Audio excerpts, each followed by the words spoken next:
Capítulo 1. A estrada vazia e o peso do silêncio. A BR-226 cortava o interior do Maranhão como uma cicatriz cinza sobre a pele vermelha da terra. O sol de meio da tarde cozinhava o asfalto, fazendo o ar tremer. Cheiro de mato seco misturado com diesel. Barulho de motor roncando. E eu, sozinho na boleia como sempre. Meu nome é Roberto, mas na estrada todo mundo me chama só de Beto. 52 anos, cabelo grisalho, barriga de cerveja dos fins de semana, mãos calejadas de tanto segurar volante. Caminhoneiro há 30 anos, solteiro há 5. Solteiro não porque quis, solteiro porque a vida decidiu assim. A Luciana morreu num dia de chuva, AVC fulminante. Tava na cozinha fazendo café quando caiu. Quando cheguei da viagem, ela já tinha ido. Nem pude me despedir. Nem pude dizer que era para eu ter ficado em casa naquele dia, que era para eu não ter pegado aquele frete maldito para Imperatriz. Desde então, a estrada virou minha casa e minha solidão, minha companheira. Naquele dia, eu estava levando carga de arroz de Açailândia para São Luís. Trecho conhecido, sem surpresa. Passei por Buriticupu de manhã cedo, parei num posto velho para encher o tanque e tomar um café preto. O cara do balcão me conhecia. E aí, Beto, tá sumido? Tô sempre na correria, Zé. Quando é que tu para, hein? Já tá ficando velho pra essa vida. Dei uma risada sem graça. Velho eu já tava. Mas parar? Pra quê? Pra ficar sozinho dentro de casa ouvindo silêncio? Pelo menos na estrada o barulho do motor disfarçava a falta de voz dela. Voltei pro caminhão, liguei o rádio, música sertaneja, desliguei. Silêncio era melhor. A tarde foi caindo devagar, do jeito que cai no interior. Sem pressa, com o céu ficando alaranjado e as cigarras começando a cantar. Eu ia pensando em nada e em tudo ao mesmo tempo. Pensava na Luciana, pensava em como seria se ela tivesse viva. Pensava em como eu tinha virado um fantasma da minha própria vida. Foi quando vi a bifurcação. Uma placa velha, torta, meio apagada. Rio Pedreira, 8 quilômetros. Nunca tinha entrado por ali. Nem sabia que existia. Mas algo me puxou. Não sei explicar. Era como se o caminhão quisesse ir sozinho. Reduzi a marcha. A estradinha de terra era estreita, cheia de buraco. Mato alto dos dois lados. Poeira subindo. O sol já estava baixo, quase encostando no horizonte. Pensei em voltar, mas não voltei. Segui em frente, devagar, o caminhão balançando nos buracos. O rádio chiava, o calor apertava dentro da cabine. Limpei o suor da testa com as costas da mão. O coração, por algum motivo, estava acelerado. Até que vi uma cadeira de rodas, tombada na beira da estrada, vazia. Friei de uma vez. O caminhão parou com um solavanco. Fiquei olhando pela janela sem entender. Cadeira de rodas no meio do nada? Aquilo não fazia sentido. Desliguei o motor. Desci. O silêncio era pesado. Só o vento passando baixo, arrastando folha seca. Me aproximei da cadeira. Tava suja de lama, uma das rodas dobrada. Parecia que tinha sido jogada ali com força. Um arrepio subiu pela minha espinha. Foi então que ouvi. Um gemido, fraco, quase um sussurro, vindo de baixo. Corri até a beirada da estrada e olhei para baixo. O barranco descia uns 5, 6 metros até o rio. E lá, meio submersa, presa entre galhos e pedras, estava ela. Uma moça, jovem, cabelo escuro grudado no rosto, roupa encharcada. Não se mexia. Meu Deus! Não pensei. Desci. Escorreguei, me segurei nos matos, rasguei a calça, machuquei a mão. A água estava fria, mais fria do que parecia. Entrei até a cintura, o coração batendo descontrolado. Cheguei perto dela. Estava de bruços, o rosto meio virado. Toquei no ombro. Nada. Virei ela devagar. O rosto era pálido, lábios roxos, olhos fechados. Ei, ei, moça, acorda. Encostei o ouvido no peito dela. Tinha batida. Fraca, mas tinha. Peguei ela no colo. Era leve, leve demais. Subi o barranco com ela nos braços, escorregando, caindo de joelho, levantando de novo. Quando cheguei em cima, deitei ela no chão, na sombra do caminhão. Liguei para o 192. A voz do outro lado era calma demais para a situação. Qual a localização, senhor? Eu tô numa estradinha perto do Rio Pedreira. Tem uma moça aqui. Ela estava na água. Ela tá viva, mas tá mal. O senhor sabe fazer compressão torácica? Sei. Acho que sei. Então faça. A ambulância vai demorar. O senhor é a chance dela agora. Desliguei. Olhei para a moça. Ela não se mexia. Coloquei as mãos no peito dela, uma sobre a outra, e comecei a apertar. 1, 2, 3 vezes. A água saiu pela boca. Continuei. 10, 15, 20 vezes. As mãos doíam. O suor escorria. Vamos, vamos, menina. Não desiste agora. De repente ela tossiu. Um som rouco, molhado. Virei ela de lado. Mais água saiu. Ela abriu os olhos por um segundo. Olhou para mim sem entender nada. Tentou falar, mas só saiu um gemido. Tirei minha camisa, enrolei nela. Ela tremia. Tremia tanto que os dentes batiam. Calma, calma. Tu vai ficar bem. Eu não vou deixar tu morrer aqui, não. Não sei quanto tempo ficamos assim. Ela deitada, tremendo. Eu agachado ao lado, segurando a mão dela, dizendo qualquer coisa só para ela saber que não estava sozinha. Até que ouvi o som da sirene ao longe. A ambulância chegou. 2 paramédicos desceram correndo. Pegaram ela, colocaram oxigênio, mediram pressão, fizeram perguntas que eu não sabia responder. O senhor conhece ela? Não. Sabe o nome? Não. Como achou ela? Vi a cadeira, desci. Ela estava na água. Eles trocaram um olhar. Um deles disse baixo: sorte dela o senhor ter passado por aqui. Levaram ela. Eu fiquei ali, molhado, sujo, com a camisa nas mãos, olhando o caminhão, a cadeira tombada, o rio lá embaixo. Não era sorte. Não podia ser só sorte, porque eu nunca entrava por estradas assim. Nunca. Mas hoje entrei, como se algo tivesse me chamado. Subi no caminhão. As mãos tremiam. Liguei o motor, mas não consegui sair dali ainda. Fiquei olhando a cadeira, olhando o rio, pensando na Luciana, pensando em como não pude salvá-la. Mas hoje eu pude salvar alguém. E isso mudou alguma coisa dentro de mim. Não sei o que, mas mudou. Quer que eu continue com o capítulo 2? Tentar novamente, continue e alongue o próximo. Capítulo 2. O hospital. O nome e o medo nos olhos dela. Não consegui ir embora. Liguei para o depósito em São Luís, expliquei a situação. O gerente, um cara seco chamado Osmar, não gostou nada. Beto, tu tá me dizendo que vai atrasar a carga por causa de uma desconhecida? Não é por causa dela. É porque eu preciso dar depoimento. A polícia pode precisar de mim. Mentira. Ninguém tinha pedido nada ainda, mas eu não conseguia simplesmente sumir. Não depois de ter puxado aquela moça da morte com as próprias mãos. Tá bom, mas amanhã de manhã tu sai daí, entendeu? Senão o cliente cancela e tu sabe o que acontece. Sei, amanhã cedo eu saio. Desliguei. O sol já tinha descido de vez. A noite chegava rápida, como sempre chega no interior. Céu escuro sem lua, apenas o farol do caminhão cortando a escuridão.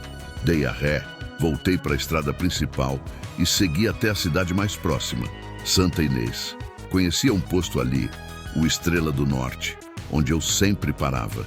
Tinha restaurante, banheiro, uns quartos vagabundos para motorista dormir.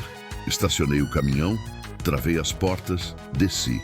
O dono, seu Valdir, um senhor de uns 60 anos, barrigudo e simpático, acenou de longe. Ô, Beto, pensei que tu não vinha mais por aqui. Tive uns problemas na estrada.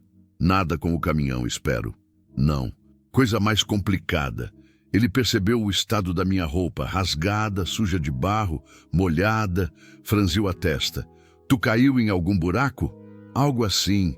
Não quis explicar. Pedi um prato de comida, arroz, feijão, carne de sol, farinha. Sentei sozinho no canto, longe dos outros caminhoneiros que conversavam alto, rindo, contando mentira. Eu não estava com cabeça para conversa. Comia devagar, mas quase não sentia o gosto. A cabeça voltava para o rio, para o rosto pálido da moça, para os olhos dela se abrindo por um segundo, perdidos, assustados. Ela tinha tentado falar alguma coisa, mas não conseguiu. E agora eu ficava me perguntando o que ela queria dizer. Terminei de comer, paguei a conta, subi para o quarto. Era um cubículo apertado, cama dura, cheiro de mofo, mas era teto. Tomei banho, a água fria caindo nas costas, levando a lama, o suor, mas não o peso. Deitei na cama, ainda molhado, e olhei para o teto rachado. O ventilador rangia. O barulho dos caminhões na estrada entrava pela janela sem cortina. Fechei os olhos, mas não consegui dormir, porque toda vez que fechava os olhos, via ela afundando, via ela sumindo debaixo d'água, via eu chegando tarde demais.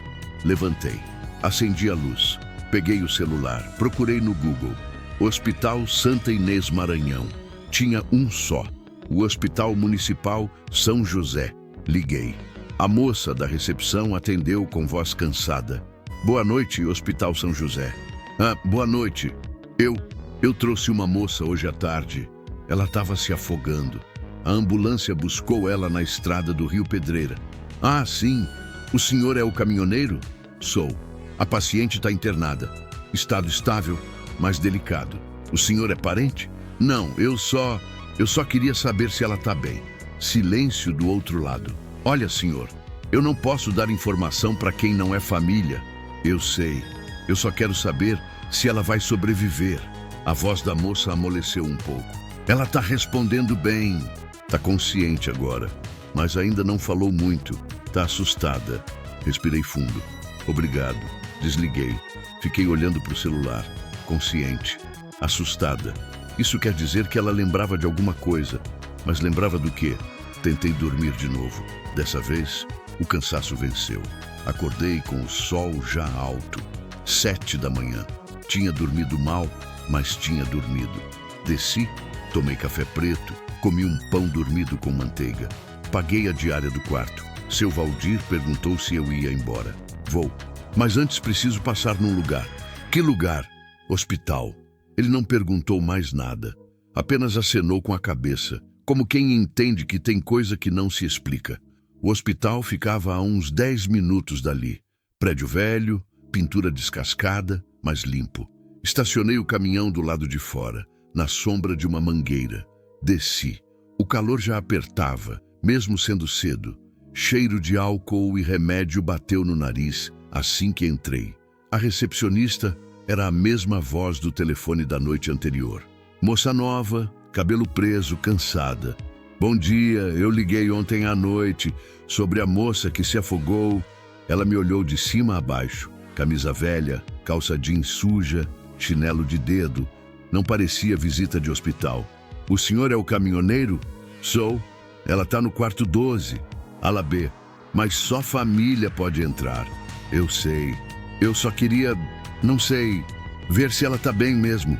De longe. Não precisa entrar, não. A moça suspirou. Olhou para o corredor vazio. Então disse baixinho. Vai rápido. Se a enfermeira-chefe ver, eu perco o emprego. Agradeci com um aceno e segui pelo corredor. Chão de cimento frio, paredes amareladas, cheiro forte de desinfetante. Passei pela ala A, virei à esquerda, cheguei na ala B. As portas tinham números pintados à mão. Quarto 10, quarto 11, quarto 12. A porta estava entreaberta. Parei. O coração acelerou. Não sabia por que estava nervoso. Só tinha salvado a moça. Não tinha feito nada de errado, mas mesmo assim, sentia como se estivesse invadindo algo. Dei um passo, olhei pela fresta. Ela estava deitada na cama, magra, muito magra. O cabelo, agora seco, caía em ondas escuras sobre o travesseiro. O rosto ainda era pálido, mas não tinha mais aquele roxo dos lábios. Os olhos estavam abertos, fixos no teto. Tinha um soro no braço. As mãos finas descansavam sobre o lençol branco. E então ela virou a cabeça. Nossos olhos se encontraram. Ela não falou nada. Apenas me olhou. Um olhar profundo, assustado, mas também grato. Não sei, difícil descrever. Era como se ela tivesse esperado que eu voltasse, mas ao mesmo tempo não acreditasse que eu voltaria. Entrei devagar. A porta rangeu. Ela não desviou o olhar. Oi. Minha voz saiu rouca. Desculpa incomodar. Eu só queria ver se tu estava bem. Ela continuou me encarando. Os olhos encheram d'água. Mas não eram lágrimas de tristeza. Era outra coisa. Alívio, talvez. Então, com a voz fraca, quase um sussurro, ela falou: "Foi você que me tirou da água." Não era pergunta, era certeza. "Foi. Eu vi tua cadeira na estrada, desci e tu tava lá." Ela fechou os olhos por um momento. Uma lágrima escorreu, limpou com as costas da mão trêmula. "Eu achei que ia morrer. Achei que ninguém ia me achar." Dei mais um passo. Fiquei perto da cama, sem jeito, sem saber o que fazer com as mãos. "Mas achei, e tu tá viva." Ela abriu os olhos de novo. Dessa vez, havia medo neles, medo de verdade. Você viu alguém? Perto de mim? Antes de me tirar da água?" A pergunta me pegou de surpresa. Não vi ninguém. Por quê?" Ela mordeu o lábio. As mãos apertaram o lençol. "Porque eu não caí sozinha." O ar ficou pesado. Senti um arrepio subir pela nuca. "Como assim?" Ela desviou o olhar. A respiração ficou mais rápida. Estava com medo. Medo de falar, medo de lembrar. Eu não posso falar. Ainda não. Se eu falar, ele vai saber que eu contei." "Quem?" perguntei, a voz saindo mais firme do que eu esperava. "Quem fez isso contigo?" Ela balançou a cabeça desesperada. Não agora. Por favor." Respirei fundo. Não ia forçar. Não assim. Recuei um passo. "Tá bom. Desculpa. Eu não queria te assustar." Ela me olhou de novo, agora com algo diferente no olhar. Confiança? Não sei, mas era como se ela tivesse decidido algo. "Qual é o seu nome?" perguntou. "Roberto, mas todo mundo me chama de Beto." "Beto", repetiu devagar, como se estivesse gravando. "Obrigada, Beto. Você me salvou. Não só da água. Você me salvou de algo pior. Não entendi na hora, mas ia entender. Mais cedo do que eu imaginava. Antes que eu pudesse responder, a porta se abriu de vez. Uma enfermeira entrou, uma mulher alta, de óculos grossos, expressão séria. "O senhor não pode estar aqui. Só família." "Eu estava só saindo", respondi, levantando as mãos em rendição. Olhei para a moça uma última vez. Ela deu um sorriso fraco, triste, mas real. Eu acenei e saí. No corredor, parei. Encostei na parede. O coração ainda batia rápido. Eu não caí sozinha. Aquelas palavras ecoavam na minha cabeça. Alguém tinha feito aquilo com ela. Alguém tinha jogado uma moça cadeirante num rio para morrer. Voltei para a recepção. A moça que me deixou entrar olhou para mim com cara de "eu sabia que ia dar problema." "Ela tem família aqui? Alguém que veio visitar?" perguntei. "Tem uma senhora, veio ontem à noite. Uma empregada, parece. Dona Zilda, acho. Ela voltou hoje de manhã. Tá ali fora, esperando." Olhei para a porta. Do lado de fora, sentada num banquinho de madeira debaixo da mangueira, estava uma mulher de uns 60 anos. Baixinha, forte, de vestido simples e lenço na cabeça. Ela segurava uma bolsa no colo e olhava para o chão, como se carregasse o mundo nas costas. Saí. Me aproximei devagar. "Dona Zilda." Ela ergueu o rosto, olhos inchados de tanto chorar. "Sim, meu nome é Beto. Eu fui quem achou a moça. A que está internada ali." Os olhos dela se arregalaram. De repente ela levantou, largou a bolsa e me abraçou. Um abraço apertado, desesperado, molhado de lágrimas. "Deus te abençoe, meu filho. Deus te abençoe. Se não fosse o Senhor, minha menina tinha ido embora. Tinha ido e eu nunca ia perdoar a mim mesma." Fiquei sem reação. Não sabia o que fazer. Apenas deixei ela chorar. Quando se afastou, limpou o rosto com as costas da mão, tentando se recompor. Desculpa. É que eu estava tão desesperada. Quando soube que ela tinha sumido e que a cadeira estava lá, eu pensei o pior. Ela me disse que não caiu sozinha. Falei baixo, olhando em volta para ter certeza de que ninguém escutava. O rosto de Zilda mudou. O medo que eu tinha visto nos olhos da moça agora estava nos olhos dela também. O senhor não pode falar isso para ninguém. Ainda não. Sussurrou, puxando meu braço, me afastando da porta. Se ele souber que alguém sabe, ele vai tentar de novo. Quem? Quem é ele? Ela olhou para o chão. As mãos tremiam. O pai dela. O mundo parou. Senti como se tivesse levado um soco no estômago. O pai dela fez isso? Zilda assentiu, devagar, as lágrimas voltando. Ela ainda não me contou tudo. Tá com medo, mas eu sei que foi ele. Eu sempre soube que ele era capaz. Desde o dia que ela caiu do cavalo e ficou assim, eu sempre desconfiei. Ela não caiu do cavalo, foi? Perguntei, a voz saindo dura. Zilda balançou a cabeça. Não, ele cortou a sela. Eu sei, eu vi a sela depois. Estava cortada, mas ninguém acreditou em mim. Disseram que eu estava inventando, que era acidente, que eu estava ficando louca. E agora? Ele tentou de novo? Jogou ela da ponte. Deixou ela para morrer no rio. A voz dela quebrou. Porque ele não quer que ela faça 21 anos, porque se ela fizer, ela herda tudo da mãe. E ele perde o controle. Fechei os punhos. A raiva subiu quente, ardendo no peito. Onde ele está agora? Na fazenda.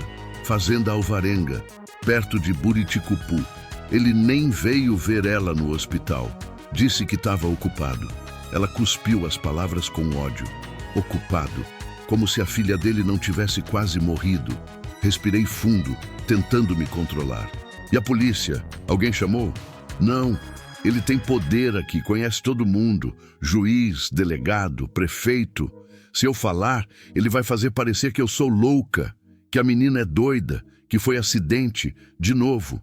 Mas ela não está sozinha agora, falei, olhando Zilda nos olhos. Eu vi ela quase morta. Eu tirei ela da água. E eu não vou deixar ele terminar o que começou. Zilda segurou minha mão. As lágrimas desciam sem parar. O senhor não sabe o que está falando.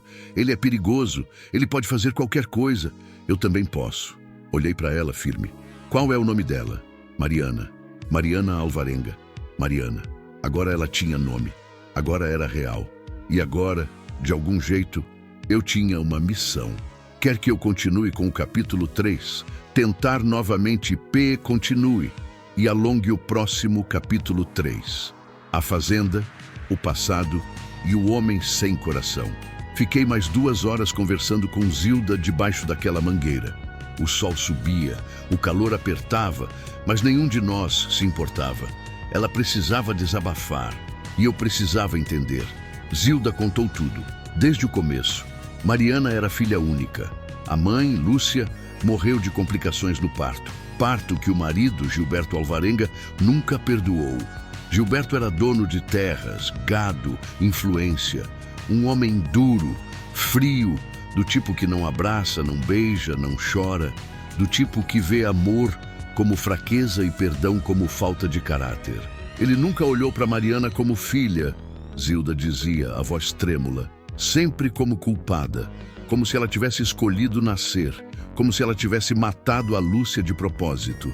Mariana cresceu sozinha, criada por Zilda, que era empregada da casa, mas virou mãe de criação. Gilberto mal falava com a menina. Quando falava, era ordem. Quando olhava, era com desprezo. Até o dia do acidente. Mariana tinha 17 anos, adorava cavalgar.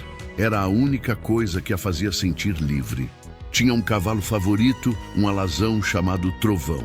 Naquele dia, ela saiu para cavalgar sozinha, como sempre fazia.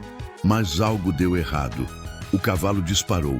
Mariana tentou segurar, mas a sela se soltou. Ela caiu de um penhasco, bateu nas pedras, quebrou a coluna. Quando acordou no hospital, não sentia mais as pernas. Eu vi a sela depois. Zilda repetia, as mãos tremendo. Estava cortada. Não era desgaste, era corte limpo. Alguém cortou de propósito. E você acha que foi ele? Eu não acho. Eu tenho certeza. Porque 2 dias antes do acidente, ele estava discutindo com o advogado. Eu ouvi. Eles falavam sobre herança, sobre testamento, sobre como fazer para Mariana não ter direito a nada. E o advogado disse que enquanto ela fosse maior de idade e saudável, não tinha como tirar dela. Mas se ela ficasse incapacitada, aí tinha brecha, sentiu um nó na garganta. Ele planejou? Planejou. E quando não deu certo, quando ela sobreviveu, Ele esperou. Esperou ela fazer 21. Porque aí, mesmo cadeirante, ela podia exigir a parte dela. E Lúcia tinha deixado tudo muito bem amarrado no testamento. Metade da fazenda era de Mariana. E tinha uma cláusula. Se Gilberto tentasse vender ou desviar, tudo passava automaticamente para a filha. Então ele decidiu matar ela antes que ela pudesse reivindicar. Zilda assentiu, as lágrimas caindo de novo. Ela faz 21 daqui a 3 meses. Ele não podia esperar mais. Fiquei em silêncio. A raiva fervia dentro de mim. Raiva de um tipo que eu não sentia há muito tempo. Não desde o dia do acidente da Luciana, mas dessa vez era diferente. Dessa vez eu podia fazer alguma coisa. Onde fica a fazenda? Perguntei. Senhor Beto, não, o senhor não pode ir lá. Ele é perigoso. Eu não vou fazer nada. Só quero ver. Quero saber com quem a gente está lidando. Zilda hesitou, mas por fim suspirou e pegou um guardanapo velho da bolsa. Pediu emprestado minha caneta e desenhou um mapa tosco.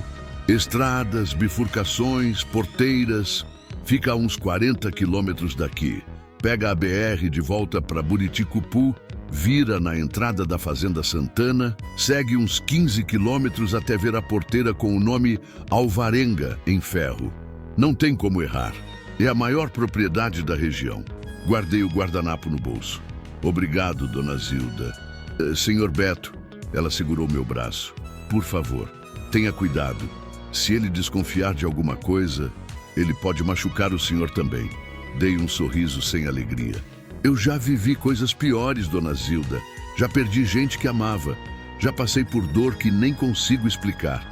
Se ele quiser tentar alguma coisa comigo, que tente. Mas ele não vai encostar de novo na Mariana. Isso eu garanto. Zilda me abraçou mais uma vez. Dessa vez, era diferente. Não era desespero. Era esperança.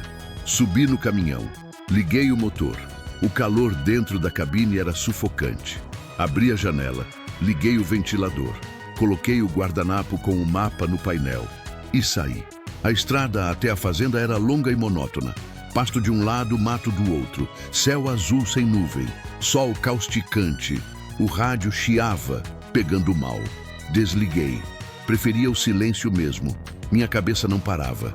Pensava em Mariana, nos olhos assustados, na voz fraca, no medo que ela tinha até de falar. Pensava na Luciana também, em como eu não pude fazer nada por ela, em como a vida simplesmente a levou e me deixou aqui, sozinho, rodando estradas sem rumo. Mas agora tinha um rumo. Agora tinha algo para fazer. Cheguei na bifurcação que Zilda tinha indicado. Virei à esquerda. A estrada ficou pior. Terra batida, poeira subindo, buracos profundos. O caminhão balançava. Passei por 2 fazendas menores, algumas casas de taipa, um curral abandonado. Até que vi a porteira, grande, ferro trabalhado, com o nome Alvarenga, soldado no meio, em letras garrafais. E atrás dela, no fim de uma estrada comprida de terra vermelha, a sede da fazenda. Era grande, muito grande. Casa principal de 2 andares, varanda ampla, telha colonial. Do lado, galpões, currais, cocheiras, tudo bem cuidado, tudo imponente. O tipo de lugar que grita, aqui mora gente importante. Encostei o caminhão na beira da estrada, uns 200 metros antes da porteira. Desliguei o motor, peguei um boné velho que estava jogado no banco de trás e calcei. Desci. O silêncio era pesado. Só o vento passando baixo, arrastando poeira. Nenhum cachorro latindo. Nenhuma galinha ciscando. Nada. Como se o lugar tivesse medo de fazer barulho. Comecei a andar, devagar. Fiquei do lado de fora da cerca, apenas observando. Vi alguns peões ao longe, trabalhando com o gado. Vi uma caminhonete velha estacionada perto de um dos galpões. Vi roupas no varal. E vi ele, Gilberto Alvarenga. Estava na varanda da casa, sentado numa cadeira de balanço, chapéu na cabeça, botas sujas, camisa aberta, fumava um cigarro, devagar, olhando para frente, para nada. O rosto era duro, mandíbula quadrada, rugas fundas, olhos pequenos e escuros. O tipo de homem que você olha e sabe: esse aí não tem pena de ninguém. Ele não me viu, ou fingiu que não viu. Continuou fumando, jogando a cinza para o chão, balançando devagar na cadeira. Fiquei ali, parado, só olhando, tentando entender como um pai consegue fazer aquilo com a própria filha. Tentando entender que tipo de vazio tem que existir dentro de um homem para ele planejar a morte da própria carne e sangue. Não consegui entender. E talvez fosse melhor assim, porque se eu entendesse, ia significar que eu também tinha esse vazio. E eu não tinha. Eu tinha raiva, eu tinha dor, eu tinha saudade. Mas vazio? Não, nunca. De repente, Gilberto se levantou, jogou o cigarro no chão, pisou em cima, olhou na minha direção. Nossos olhos se cruzaram por um segundo. Senti um arrepio, não de medo, de algo pior, de reconhecimento. Como se ele soubesse, como se, de alguma forma, ele já tivesse percebido que eu era uma ameaça. Ele deu 2 passos na minha direção, parou, ficou olhando, então virou de costas e entrou na casa. Respirei fundo. O coração estava acelerado, precisava sair dali. Virei as costas e voltei para o caminhão, andando rápido, mas sem correr. Não ia dar o gostinho de parecer que eu estava com medo. Subi na boleia, liguei o motor, saí, olhei no retrovisor, a fazenda ficou para trás, mas a imagem de Gilberto continuou grudada na minha cabeça. Voltei para Santa Inês. Passei no hospital de novo. Dessa vez, não entrei. Apenas fiquei do lado de fora, sentado no caminhão, olhando a janela do quarto 12 lá de cima. Zilda apareceu na porta, me viu, acenou. Desci. Ela se aproximou. O senhor foi lá? Fui. E vi ele. O tipo de homem que a gente imagina, frio, duro, sem coração. Zilda suspirou. E agora? Agora eu preciso pensar, preciso de um plano. Porque não adianta só denunciar. Você mesma disse, ele tem poder, tem gente na mão dele. Se eu chegar na polícia sem prova, sem nada concreto, ele vai virar o jogo. Vai dizer que foi acidente. Vai dizer que Mariana é louca. Vai dizer que eu sou maluco. E no fim, quem se ferra é ela. Então, o que o senhor vai fazer? Olhei para a janela do quarto dela lá em cima.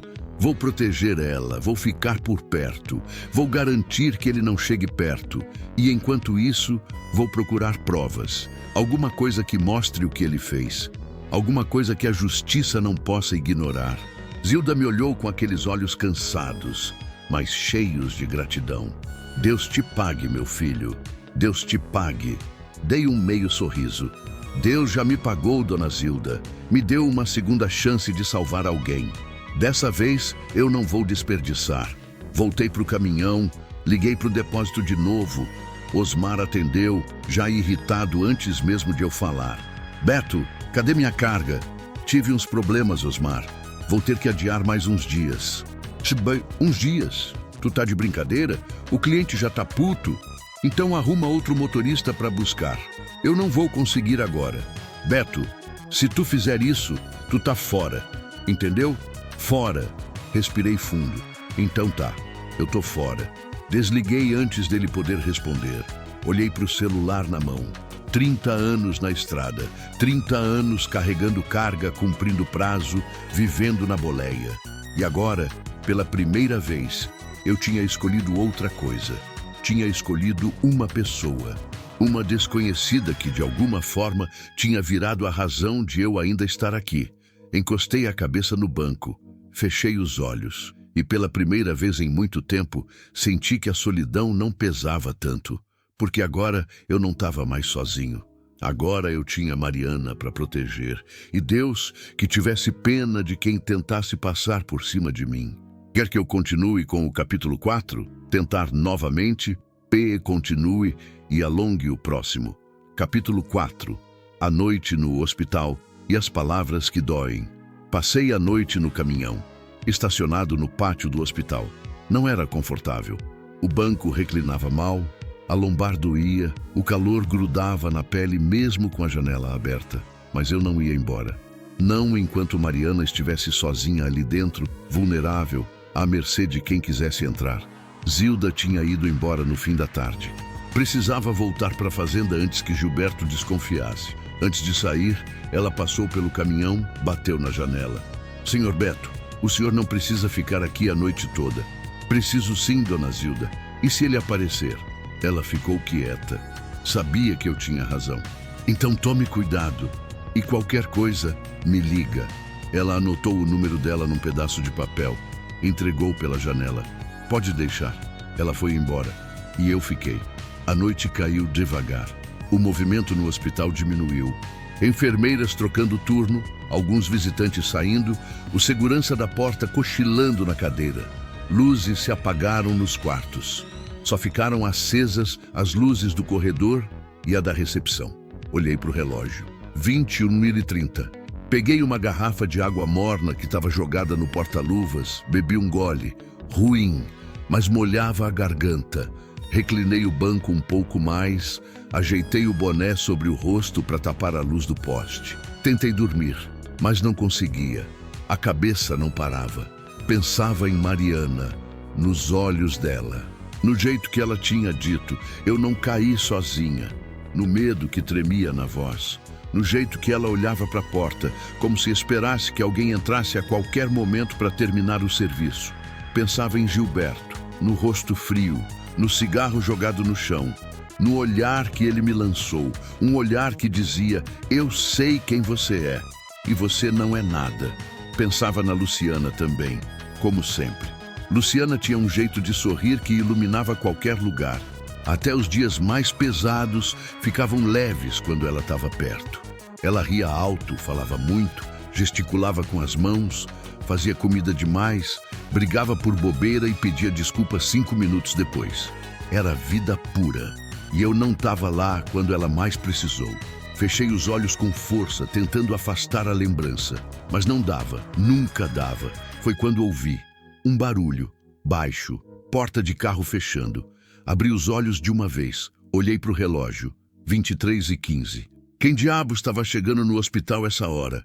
Me levantei no banco, olhei pela janela. Uma caminhonete preta, velha, encostou perto da entrada. Conhecia aquela caminhonete. Tinha visto ela estacionada na fazenda Alvarenga. O coração disparou. A porta se abriu. Gilberto desceu. Ele estava com a mesma roupa. Chapéu, botas, camisa aberta. Andava devagar, tranquilo, como se fosse dono do lugar. Subiu os degraus da entrada.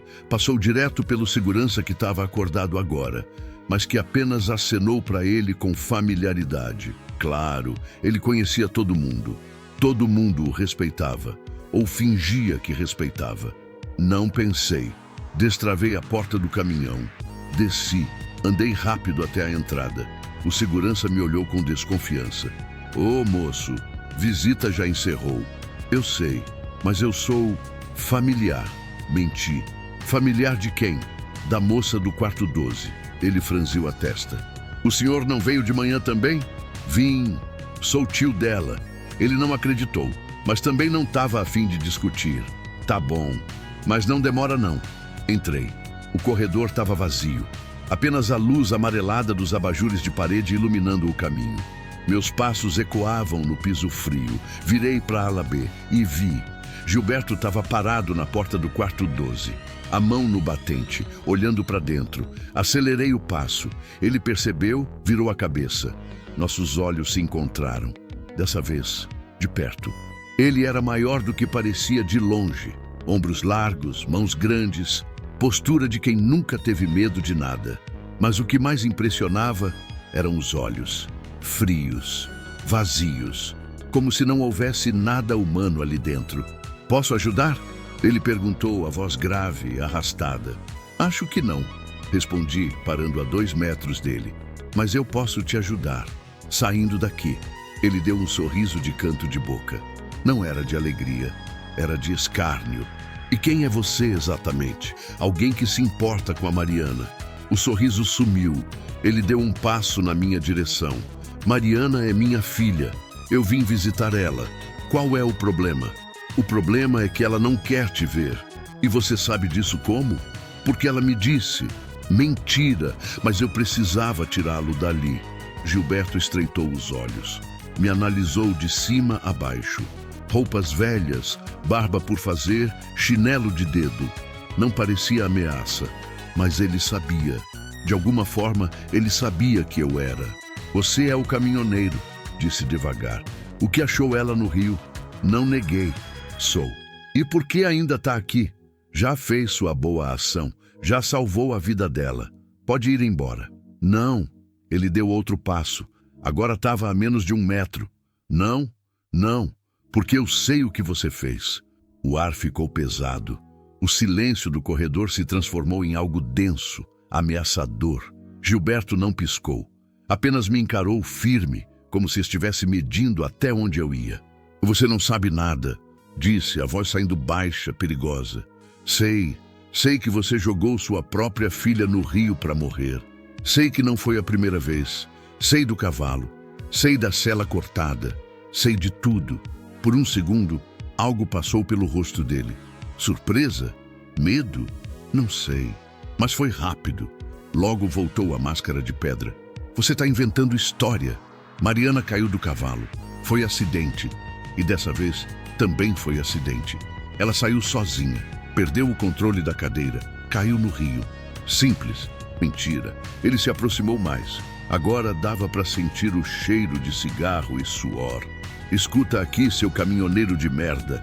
Eu não sei quem você pensa que é, mas essa aqui é minha filha, minha família, minha terra, e você não tem nada a ver com isso.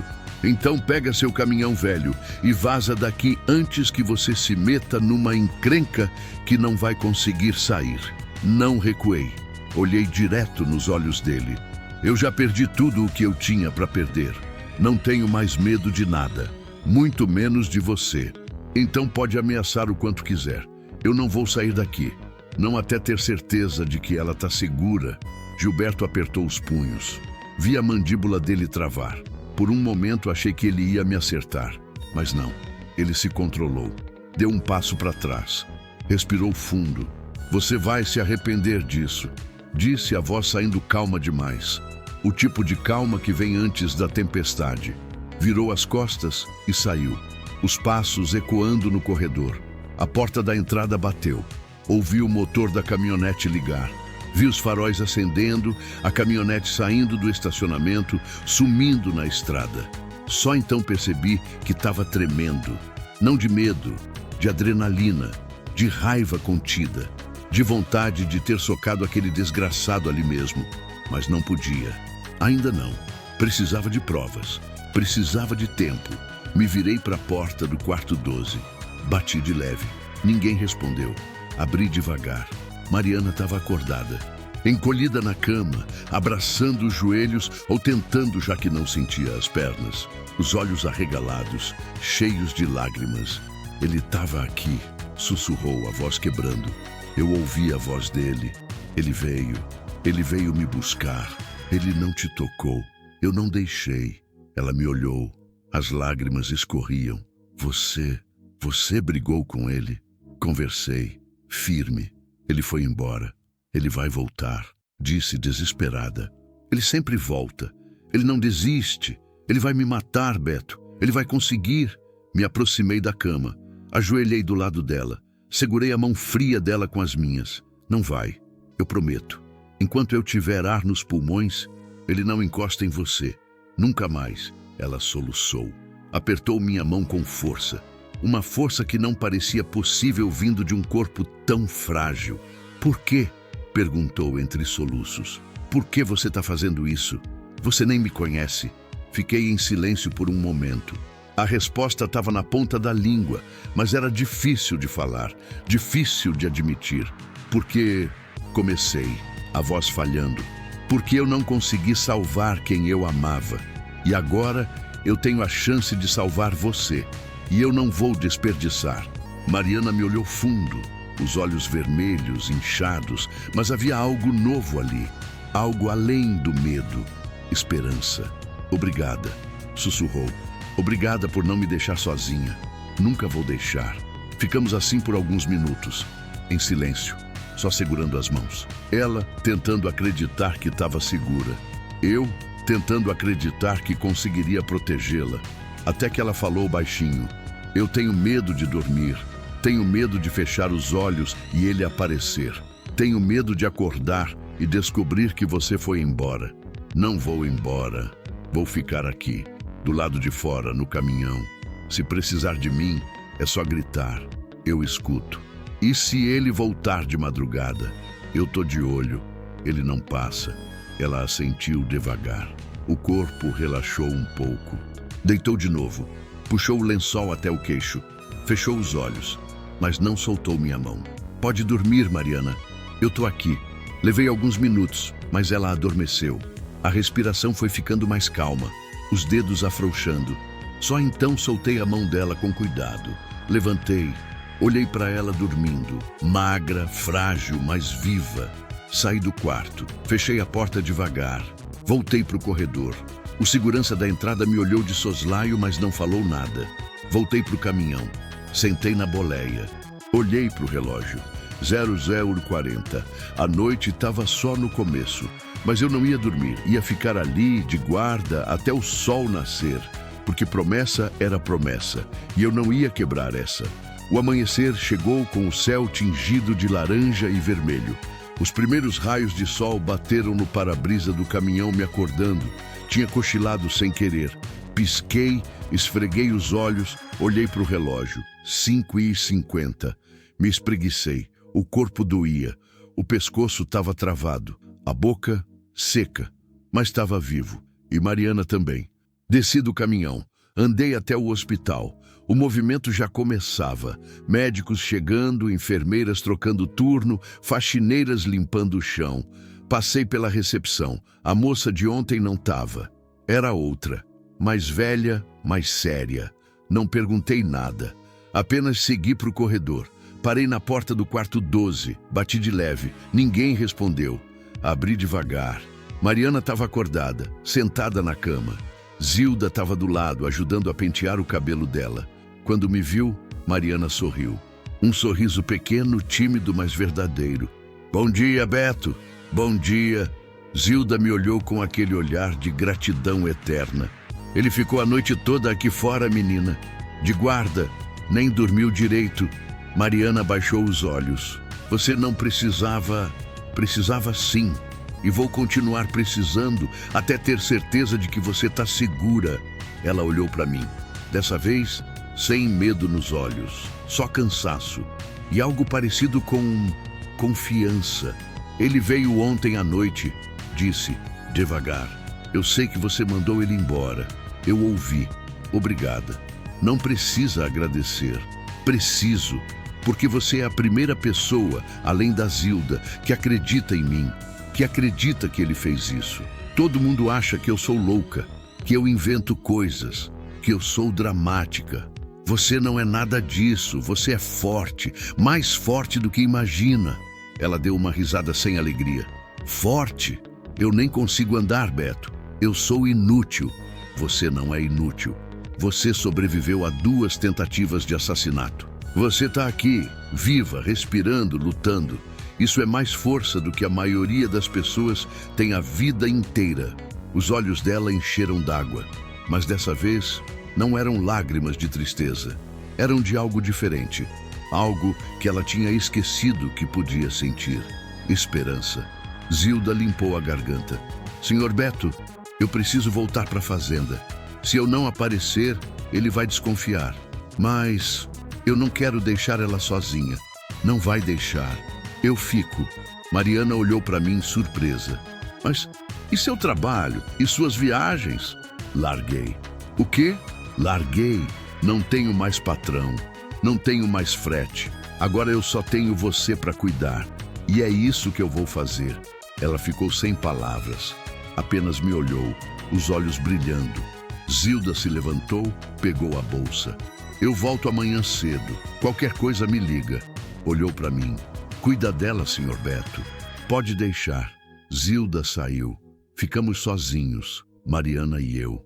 O silêncio preenchia o quarto, mas não era um silêncio pesado.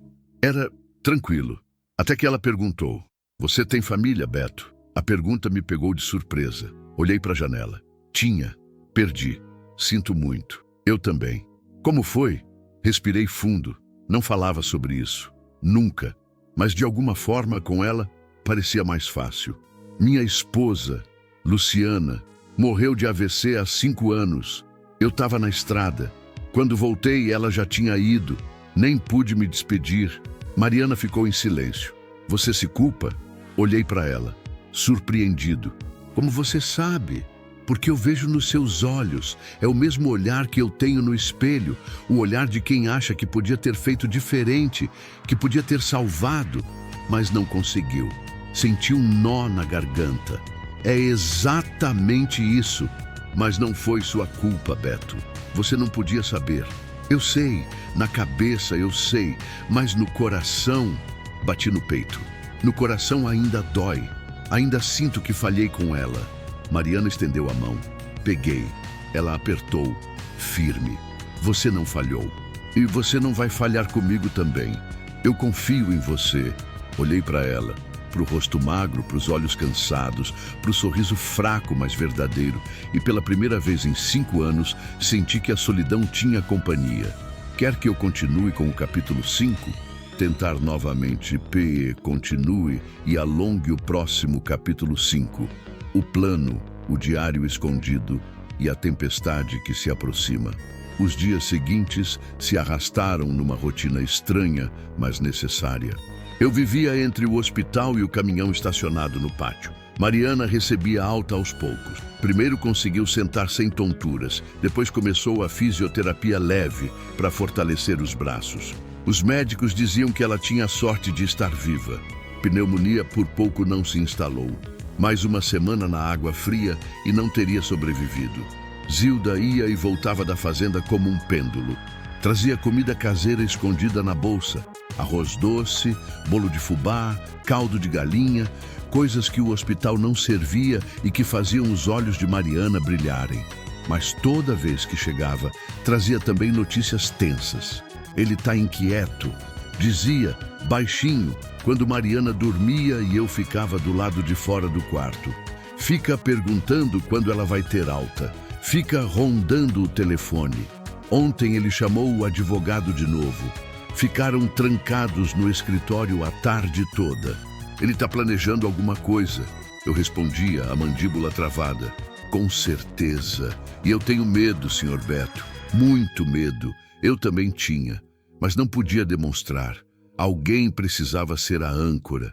E se não fosse eu, quem seria? Numa dessas tardes, enquanto Mariana descansava depois da fisioterapia, Zilda me chamou para o canto do corredor. O rosto dela estava diferente. Não era só preocupação, era urgência. Senhor Beto, eu preciso te contar uma coisa, mas você não pode falar para ninguém ainda. Nem para Mariana. O coração acelerou. O que foi? Ela olhou para os lados, certificando-se de que ninguém escutava. Então puxou da bolsa um caderno velho, capa de couro gasto, páginas amareladas. Eu achei isso ontem. Estava escondido debaixo de uma tábua solta no quarto da Lúcia. O quarto que Gilberto trancou depois que ela morreu e nunca mais deixou ninguém entrar. Como você conseguiu entrar? Ele viajou para a cidade vizinha ontem de manhã. Disse que ia resolver umas coisas com o cartório. Aproveitei, arrebentei a fechadura e achei isso. Peguei o caderno pesado, cheiro de mofo e tempo. Abri na primeira página. A letra era delicada, inclinada, feminina. Diário de Lúcia Alvarenga, janeiro de 2003. Olhei para Zilda. É o diário da mãe dela? É. E tem coisas aí dentro que... Senhor Beto, tem coisas que vão mudar tudo. Folheei algumas páginas. Datas, relatos. Alguns dias eram simples. Hoje plantei rosas no jardim. Mariana ajudou. Ela tem apenas 3 anos, mas já adora flores. Outros eram pesados.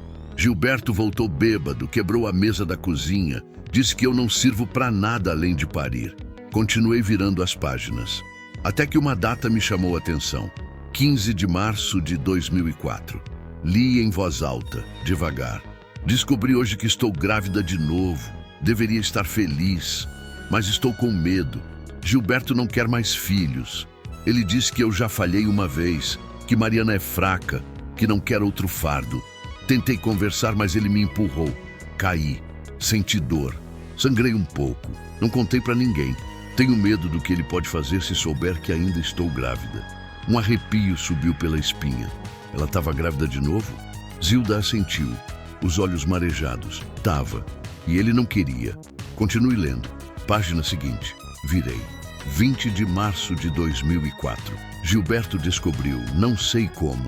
Talvez tenha visto a cartela de remédio que o médico me passou. Ele ficou furioso. Disse que eu ia tirar essa coisa. Disse que não ia bancar outro filho defeituoso. Disse que se eu não fizesse, ele mesmo dava um jeito. Estou com medo, muito medo. Escondi este diário. Se algo acontecer comigo, que alguém encontre, que alguém saiba a verdade. Minha mão tremeu segurando o caderno. Ela estava com medo dele. Ela sabia que ele podia machucá-la. E machucou, Zilda disse, a voz quebrando. Ela morreu no parto, Sr. Beto, mas não foi complicação natural. Eu sempre soube. Eu estava lá. Eu vi. Viu o quê? Zilda respirou fundo, como se reunisse coragem para falar algo que guardava há anos. Ela entrou em trabalho de parto cedo demais. 6 meses e meio de gestação. O bebê não tinha chance. E ela estava sangrando muito. Demais. Quando chegaram no hospital, o médico disse que parecia que ela tinha tomado alguma coisa que forçou o parto. Mas Gilberto jurou que não. Disse que ela tinha tomado chá caseiro por conta própria, que era ignorância dela. E como ele tinha dinheiro, como ele conhecia todo mundo, acreditaram nele. Sentia a raiva subindo, quente, queimando. Ele matou a própria esposa. Matou. E depois colocou a culpa em Mariana. Disse que ela era a maldição da família, que a mãe morreu porque ela existia, e criou a menina acreditando nisso. Olhei para o caderno na minha mão. Tudo estava ali, escrito, datado. Prova viva de quem Gilberto Alvarenga realmente era. A gente precisa levar isso para a polícia. Não vai adiantar, Zilda disse amarga. Ele tem o delegado na mão, tem o juiz na mão. Vão dizer que o diário é falso, que eu inventei, que é vingança de empregada ressentida. Então, o que a gente faz? A gente guarda e usa na hora certa, quando a gente tiver mais, quando a gente tiver o suficiente para ele não conseguir se livrar. Fechei o caderno, devolvi para Zilda. Esconde bem, não deixa ele descobrir que você tem isso. Eu sei. Ela guardou o caderno na bolsa embaixo de um pano de prato. Mas, Sr. Beto, tem mais uma coisa. O quê? Mariana faz 21 anos daqui a 2 semanas. O mundo parou. 2 semanas? Isso. E quando ela fizer, ela pode exigir legalmente a parte dela da herança. Gilberto não vai deixar isso acontecer. Ele vai tentar de novo. E dessa vez vai ser pior. Então a gente tira ela daqui. A gente foge. Para onde? Ele tem contatos em todo o estado. Tem dinheiro. Tem poder. Ele vai encontrar. Sempre encontra. Então a gente vai para outro estado. Zilda me olhou surpresa. O senhor faria isso? Largaria tudo? Pegaria ela e fugiria? Não hesitei. Faria, sem pensar 2 vezes. Os olhos dela encheram de lágrimas. Deus te abençoe, meu filho. Deus te abençoe. Naquela noite não consegui dormir. Fiquei sentado na boleia do caminhão, olhando as estrelas, pensando. 2 semanas, 14 dias. Era tudo o que a gente tinha. Precisava de um plano. Precisava pensar em cada detalhe. Rota de fuga, destino, documentos, dinheiro. Como esconder uma moça cadeirante sem levantar suspeita? Como sumir do mapa quando o cara que te procura tem olhos em todo canto? A cabeça fervia, até que ouvi. Um toque na janela. Levei um susto. Olhei. Era Mariana, na cadeira de rodas, do lado de fora do caminhão, sozinha. Como ela tinha saído do hospital. Desci rápido. Mariana, o que você está fazendo aqui fora? Ela sorriu, um sorriso travesso, diferente. Eu consegui convencer a enfermeira a me deixar dar uma volta. Disse que estava sufocando lá dentro. E era verdade. Mas é perigoso? E se meu pai aparecer? Ela completou. Ele não vai. Não hoje. Ele viajou. A Zilda me contou. Respirei fundo. Ela tinha razão, mas ainda assim, você devia estar descansando. Eu descansei o dia todo. Agora eu queria conversar com você, se você não se importar. Como eu ia me importar? Claro que não. Ela deu um sorriso pequeno. Empurrou a cadeira até a sombra da mangueira, onde tinha um banco de madeira velho. Ajudei ela a sair da cadeira. Segurei firme enquanto ela se sentava no banco. Sentei do lado. O céu estava limpo. Estrelas 1000. Silêncio bom. Pela primeira vez em dias, parecia que a gente podia respirar. Obrigada, ela disse de repente. Pelo quê? Por tudo. Por me salvar. Por ficar. Por acreditar em mim. Por não me tratar como coitadinha. Você não é coitadinha. Eu sei, mas todo mundo me trata assim. Com pena, com dó, como se eu fosse quebrada, como se eu não tivesse valor. Ela olhou para as próprias pernas, paradas, inertes. Às vezes eu mesma acredito nisso. Não acredita? Ela me olhou. Você acha mesmo que eu tenho valor? Mesmo assim? Mesmo sem conseguir andar? Mariana, valor não está nas pernas, está no coração. E o seu coração é um dos mais fortes que eu já vi. Você sobreviveu ao pior e continua aqui, continua lutando. Isso é valor, isso é coragem. Os olhos dela encheram d'água. Ninguém nunca falou isso para mim. Então tá na hora de começar a ouvir. Ela secou as lágrimas com as costas da mão. Respirou fundo e então, num impulso, encostou a cabeça no meu ombro. Fiquei paralisado. Não sabia o que fazer, mas devagar passei o braço em volta dela. Num abraço protetor, num abraço que dizia, eu tô aqui, você não tá sozinha. Ficamos assim por um tempo, não sei quanto. Podiam ser minutos, podiam ser horas, não importava. Até que ela falou baixinho, Beto, eu tenho medo, eu sei. Não, você não entende, eu tenho medo de que quando eu fizer 21 anos, ele venha me buscar e dessa vez consiga. Apertei ela mais perto. Ele não vai conseguir, eu não vou deixar. Mas e se você não puder impedir? E se ele for mais forte? E se... Mariana, olhei nos olhos dela. Escuta o que eu vou te dizer. E acredita, eu prometi para mim mesmo que não ia deixar nada acontecer contigo. E eu nunca quebro promessa. Nunca. Entendeu? Ela me olhou fundo. E então, devagar, assentiu. Entendi. E mais uma coisa. Daqui a 2 dias, a gente vai embora. Ela arregalou os olhos. Embora? Pra onde? Longe. Pra um lugar onde ele não possa te achar. A gente vai sumir. Você, eu e a Zilda, se ela quiser vir. Mas... e a fazenda? E a herança? E... esquece a herança. Sua vida vale mais que qualquer terra. A gente vai embora.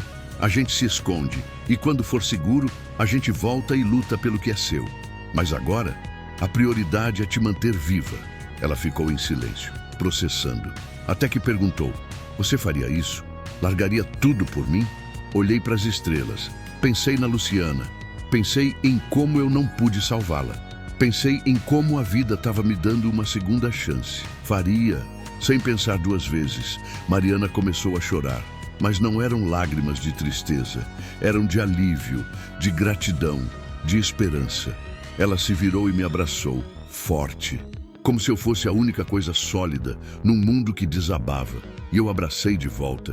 E pela primeira vez em 5 anos, senti que meu coração, que estava morto, congelado, começava a bater de novo. Não era amor, ainda não, mas era algo parecido. Era conexão, era propósito, era vida. E isso, naquele momento, era tudo. 2 dias depois, na madrugada, executei o plano. Acordei cedo, 3 da manhã. Ainda estava escuro. O hospital dormia. Subi para o quarto de Mariana. Ela estava acordada, esperando. Zilda também estava lá, nervosa, com uma mala pequena nas mãos. Tá pronta? Perguntei. Mariana assentiu. Tô. Então vamos. Ajudei ela a sair da cama. Coloquei na cadeira. Zilda empurrou. Saímos pelo corredor vazio. Passamos pela recepção. A moça do plantão dormia, a cabeça apoiada no balcão. Não acordou. Saímos pela porta dos fundos. O caminhão estava ali, ligado, esperando. Ajudei Mariana a subir. Zilda subiu atrás. Fechei a porta. Subi na boleia. Olhei pelo retrovisor. O hospital sumindo na escuridão. Pisei no acelerador e a gente sumiu na noite. rumo ao desconhecido, rumo à liberdade, ou pelo menos a tentativa dela. Quer que eu continue com o capítulo 6? Tentar novamente, continue e alongue o próximo. Capítulo 6. A fuga pela madrugada e o primeiro refúgio. A estrada estava vazia. Apenas o ronco do motor, o farfalhar do vento entrando pela janela entreaberta e o clarão amarelado dos faróis cortando a escuridão. Eu dirigia tenso, as mãos apertadas no volante, os olhos alternando entre a estrada e o retrovisor. Esperando, sempre esperando ver faróis surgindo atrás. Uma caminhonete preta. Gilberto. Mas não veio nada. Ainda não. Mariana ia sentada no banco ao meu lado, a cadeira de rodas dobrada e amarrada na caçamba. Ela olhava pela janela, o rosto colado no vidro, os olhos perdidos na escuridão que passava. Não falava nada, só respirava, fundo, como se cada respiração fosse uma conquista.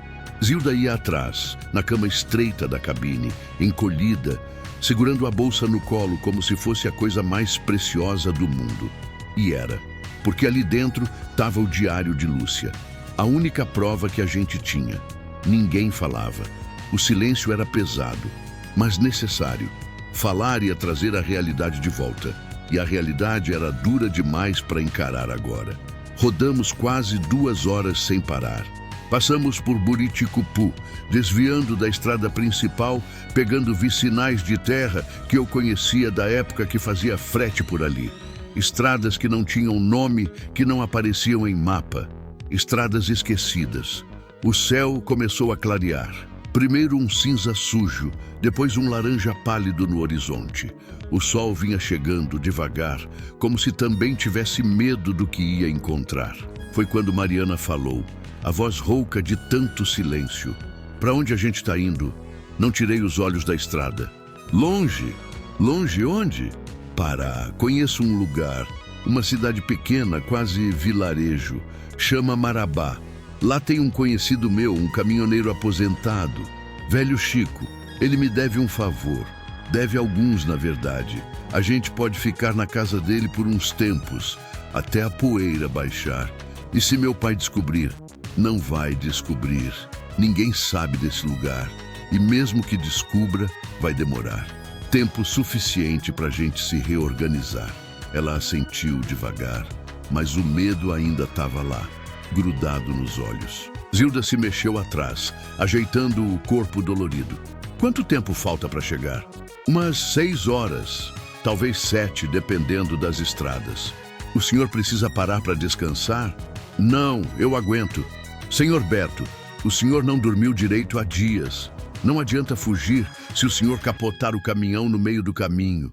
Ela tinha razão, mas eu não podia parar. Não ainda.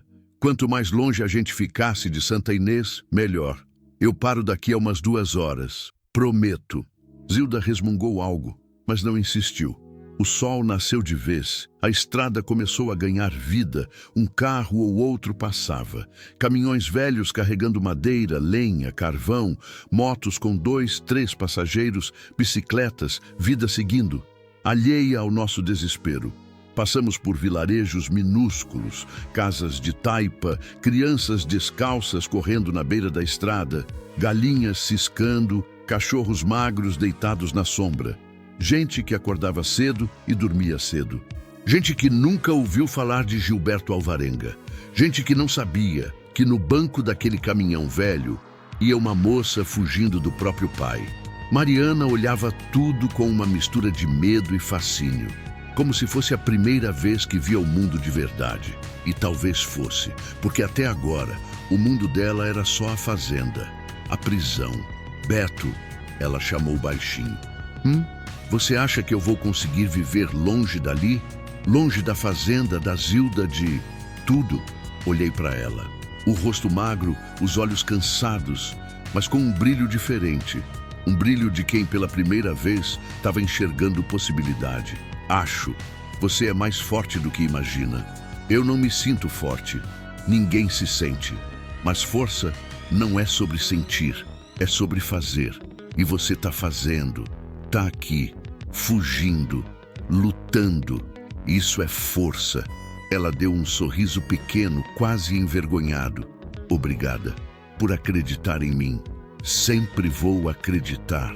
Parei numa cidadezinha chamada Açailândia, numa rua de terra, perto de um mercadinho velho. O lugar era quieto. Poucas pessoas, nenhum carro da polícia à vista. Bom sinal. Desci. As pernas tremiam de cansaço. Zilda desceu também, esticando o corpo. Vou comprar água, alguma coisa para comer, falei. Vocês ficam aqui, não saem do caminhão. Pode deixar, Zilda respondeu. Entrei no mercadinho. Cheiro de sabão em pó e banana madura. A dona, uma senhora gorda de avental sujo, me cumprimentou com um aceno. Peguei água, biscoito, pão, queijo, goiabada. Paguei. Ela nem olhou direito para mim. Melhor assim. Voltei para o caminhão. Distribuí a comida. Mariana comeu devagar, como se cada pedaço fosse precioso. Zilda devorou o pão com queijo. Bebeu a água toda de uma vez. A gente precisa trocar o caminhão, Zilda disse de repente. Olhei para ela surpreso. Trocar? É, esse caminhão é muito chamativo. Vermelho, velho, barulhento. Se ele mandar alguém procurar, vão achar fácil. A gente precisa de algo mais discreto. Ela tinha razão, mas trocar caminhão significava dinheiro. E dinheiro era algo que a gente não tinha muito. Eu tenho uns 3.000 guardados, falei. Não sei se dá. Zilda abriu a bolsa, mexeu lá dentro, puxou um envelope pardo, grosso. Eu tenho 15.000 aqui. Economias de anos. Tava guardando para alguma emergência. Acho que agora é emergência. Olhei para o envelope, depois para ela. É, dona Zilda, isso é seu dinheiro. Sua vida inteira. Minha vida inteira não vale nada se essa menina morrer. Ela cortou. Firme. Pega. Usa. A gente compra outro caminhão ou uma Kombi, sei lá. Algo que não chame atenção. Peguei o envelope.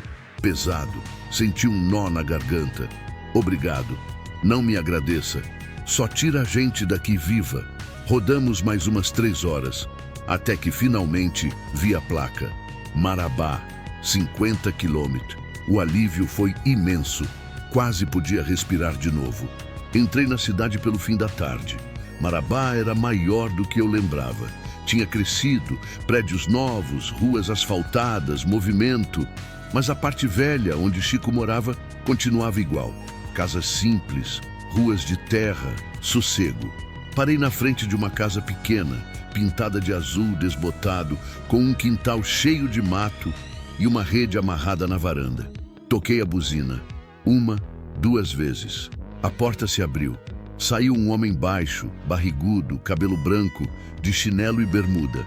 Velho Chico. Ele olhou para o caminhão, franziu a testa, depois me reconheceu. Beto? Miguelão Beto? Desci. Sorri, cansado. O mesmo. Ele deu uma gargalhada, veio andando, me abraçou forte. Rapaz, pensei que tu tinha morrido. Faz quanto tempo? Uns 5 anos. 5? E o que te traz por aqui? Olhei para o caminhão, para o rosto de Mariana na janela, para o medo estampado. É uma longa história, Chico, e eu preciso de ajuda. Ele percebeu a seriedade. O sorriso sumiu. Entra, vamos conversar. Ajudei Mariana a descer. Chico parou quando viu ela na cadeira. Não disse nada, apenas ajudou. Zilda desceu também, cansada, mas firme. Entramos na casa. Simples, sala pequena, sofá velho, ventilador de teto rangendo, mas limpo, acolhedor. Chico serviu café. Sentamos. E eu contei tudo, desde o dia que achei Mariana no Rio até a fuga de madrugada. Chico ouvia em silêncio, o rosto ficando cada vez mais sério. Quando terminei, ele assoviou baixo. Rapaz, tu se meteu numa encrenca grande. Eu sei. Esse Gilberto, ele não vai desistir, vai procurar, vai usar todo o poder que tem. Eu sei disso também, por isso a gente precisa desaparecer, e eu preciso da sua ajuda. Chico coçou a barba, pensativo. Olhou para Mariana, que evitava o olhar dele, envergonhada, com medo de ser julgada. Moça, ele disse, a voz mansa, olha para mim. Ela levantou os olhos, devagar. Você não tem culpa de nada do que aconteceu contigo, entendeu? Nada. E aqui, nessa casa, você está segura. Enquanto eu tiver ar nos pulmões, ninguém encosta em você. Tá me entendendo? Os olhos dela encheram d'água. Ela apenas assentiu. Chico olhou para mim. Vocês podem ficar aqui o tempo que precisar. Tenho 2 quartos sobrando. Não é luxo, mas é teto e é seguro. Obrigado, Chico, sério. Eu não sei como agradecer. Agradece me ajudando a capinar o quintal. Ele disse, dando uma risada. Tá virando mato. Dei uma risada também. A primeira em dias. Mariana foi pro quarto com Zilda. Eu fiquei na sala conversando com Chico. Ele me deu informações, lugares para comprar carro discreto, gente de confiança, rotas de fuga caso necessário. E a polícia? Perguntei. Tem como confiar em alguém aqui? Tem um delegado, Hamilton, gente boa, honesto, raro hoje em dia, mas não sei se ele pode fazer muita coisa. Se esse Gilberto tem influência, pode chegar até aqui também. Então, por enquanto, a gente fica quieto. Por enquanto, a noite caiu. Jantamos juntos. Arroz, feijão, ovo frito. Comida simples, mas gostosa. Mariana comeu pouco. O cansaço pesava. Depois do jantar, Zilda a levou para o quarto. Ajudou a deitar, cobriu com o lençol, apagou a luz. Fiquei na varanda com Chico. Ele acendeu um cigarro, ofereceu. Recusei. Ele deu uma tragada, soltou a fumaça devagar. Você gosta dela, não gosta? A pergunta me pegou desprevenido. O quê? Da moça. Mariana, você gosta dela. Eu só tô tentando ajudar. Beto, eu te conheço. Conheço desde que você era moleque na estrada. Sei quando você tá só ajudando e sei quando é mais que isso. Fiquei em silêncio, olhando para o céu, para as estrelas. Eu não sei o que eu sinto, admiti. Só sei que, quando eu olho para ela, eu vejo a chance que eu não tive com a Luciana. A chance de salvar alguém, de fazer diferença. E eu não vou desperdiçar. E se virar amor? O que você faz? Olhei para ele. Aí eu lido com isso quando acontecer. Mas agora, a prioridade é manter ela viva. Chico assentiu, deu outra tragada. Você é um bom homem, Beto. Sempre foi. Tomara que isso termine bem, para vocês dois. Fiquei na varanda até tarde, olhando as estrelas, pensando, planejando, orando talvez. Não sei. Só sei que ali, naquela noite, pela primeira vez em muito tempo, eu senti que tinha um propósito. E esse propósito tinha nome: Mariana. 2 dias depois, comprei uma Kombi branca velha, mas funcionando. Paguei 7 mil. O resto do dinheiro guardei para emergências. Transferi nossas coisas do caminhão para a Kombi.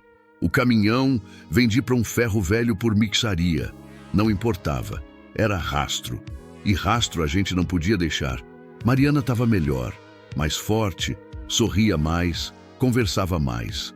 Zilda também. A casa do Chico virou por uns dias um lar, mas a paz não durou. Na manhã do 4º dia, Chico entrou na cozinha, o rosto pálido, o celular na mão. Beto, a gente tem um problema. O estômago afundou. Bem, o quê? Acabei de receber ligação de um amigo meu, caminhoneiro. Ele tá rodando o Maranhão. Disse que tem um fazendeiro oferecendo dinheiro, muito dinheiro, para quem der informação sobre um caminhoneiro que fugiu com a filha dele. Diz que ela foi sequestrada. O sangue gelou. Sequestrada? Ele tá espalhando isso, dizendo que você raptou ela, que ela tá em perigo, que quem ajudar vai ganhar recompensa. Mariana, que ouvia tudo da sala, ficou branca. Ele tá virando a história, sussurrou. Ele tá fazendo parecer que eu sou a vítima. E você o vilão. Zilda apertou os punhos. Desgraçado, maldito desgraçado. Olhei para Chico. A gente precisa sair. Agora. Para onde? Não sei. Mais longe. Outro estado. Qualquer lugar. Beto, se ele tá espalhando isso, caminhoneiro de todo o Brasil vai ficar de olho. Você não vai conseguir fugir para sempre. Então eu luto, mas não vou entregar ela. Chico suspirou. Eu sei, só toma cuidado, rapaz. Esse homem não vai parar. Eu também não. Preparamos tudo em meia hora. Mariana, Zilda, eu, a Kombi, o pouco que a gente tinha. Despedi de Chico com um abraço apertado. Obrigado por tudo. Vai com Deus, Beto, e protege essa menina. Vou. Subimos na Kombi, liguei o motor, olhei no retrovisor, a casa do Chico sumindo. Mais uma vez, a estrada. Mais uma vez, o desconhecido. Mas dessa vez, com um inimigo que não descansava e um relógio que não parava. Quer que eu continue com o capítulo 7? Tentar novamente P continue e alongue o próximo. Capítulo 7. A perseguição, a chuva e a revelação no meio da tempestade. A Kombi branca seguia pela BR-153, rumo ao Tocantins. Eu tinha decidido cortar para o centro do país, longe do Maranhão, longe do alcance imediato de Gilberto. Pelo menos era o que eu esperava. Mas no fundo, sabia que esperança e realidade eram coisas bem diferentes. O céu estava carregado desde cedo. Nuvens grossas, cinzentas, baixas. O ar pesado, úmido, sufocante, cheiro de chuva chegando, e quando a chuva vem no interior, vem com força, vem para ficar. Mariana ia no banco ao lado, quieta, olhando pela janela. Não falava muito desde que saímos da casa do Chico. O medo tinha voltado. Dava para ver nos ombros tensos, na forma como mordia o lábio, nas mãos apertadas no colo. Zilda ia atrás, rezando baixinho, terço nas mãos. Lábios se mexendo em sussurros, pedindo proteção, pedindo força, pedindo milagre. Eu dirigia no piloto automático, olhos na estrada, mas cabeça longe, pensando, planejando, tentando adivinhar o próximo movimento de Gilberto. Ele estava espalhando que eu tinha sequestrado ela. Isso mudava tudo. Agora não era só um pai rico procurando a filha. Era um crime, uma busca oficial, polícia, rodoviária federal, blitz, todo mundo de olho. Eu tinha virado criminoso sem cometer crime nenhum. Beto, Mariana chamou, a voz fraca. Fala, você se arrepende de ter me ajudado? Olhei para ela, surpreso. Como é que é? Você perdeu seu emprego, seu caminhão, sua vida. Agora está fugindo, sendo procurado, correndo risco. Tudo por minha causa. Você se arrepende? Tirei o pé do acelerador por um segundo. A Kombi diminuiu. Encostei na lateral da estrada. Desliguei o motor. Virei para ela. Olha para mim, Mariana. Ela olhou. Os olhos vermelhos, inchados. Eu não me arrependo. Nem um pouco. Entendeu? Eu vivia na estrada há 5 anos, fugindo de mim mesmo. Fugindo da dor, da solidão, da culpa. Eu estava morto por dentro. Mas quando eu te tirei daquela água, quando eu segurei sua mão e senti que você estava viva, alguma coisa dentro de mim acordou. Alguma coisa que eu achei que tinha morrido junto com a Luciana. E agora, pela primeira vez em muito tempo, eu tenho um propósito. E esse propósito é você. Então não, eu não me arrependo. E nunca vou me arrepender. As lágrimas desceram pelo rosto dela. Mas dessa vez não eram de tristeza, eram de gratidão, de alívio, de algo mais profundo que ela mesma não sabia nomear. Ela estendeu a mão, segurei, apertei firme. Obrigada, sussurrou. De nada. Zilda, atrás, limpou a garganta. A voz saiu embargada. Deus sabe o que faz quando coloca pessoas no caminho da gente. Vocês dois se encontraram porque era para ser. Eu tenho certeza disso. Voltei a ligar o motor. A Kombi roncou, protestando, mas pegou. Voltei para a estrada. E foi então que a chuva começou. Não foi chuvisco, foi dilúvio. A água caía tão forte que os limpadores mal davam conta. A visibilidade caiu para quase zero. A estrada virou um rio. Poças se formaram em segundos. A Kombi dançava nas curvas, derrapando, os pneus lisos patinando na lama. Reduzi a velocidade. 20 por hora. 15. Mal conseguia enxergar a faixa amarela no meio da pista. Beto, para! Zilda disse tensa. Para antes que a gente capote. Não posso parar. Se eu parar, a gente vira alvo fácil. Alvo de quem? Ninguém consegue dirigir nessa chuva. Gilberto consegue. Ele tem caminhonete boa, com tração nas 4. Se ele estiver perto, ele não vai parar. Ele vem. Mariana olhou para mim assustada. Você acha que ele está perto? Não sei, mas não vou arriscar. A chuva piorava. O vento sacudia a Kombi. Raios cortavam o céu. iluminando a estrada por segundos antes de tudo mergulhar na escuridão de novo. Trovões explodiam como bombas. Foi quando vi, pelo retrovisor, faróis. 2 faróis fortes, amarelos, surgindo atrás, cortando a chuva. O coração disparou. Tem alguém vindo. Zilda virou, olhou. Pode ser só alguém passando, ou pode ser ele. Acelerei. A Kombi protestou, o motor gemendo. 30 por hora, 40, perigoso demais. Mas não tinha escolha. Os faróis se aproximavam, rápido, muito rápido. Beto, é uma caminhonete, Mariana disse a voz trêmula. Preta, é ele, é meu pai. Zilda começou a rezar mais alto. As mãos tremendo no terço, pisei fundo. A Kombi ganhou velocidade, mas era velha, cansada. Não ia aguentar muito. Os faróis chegavam cada vez mais perto.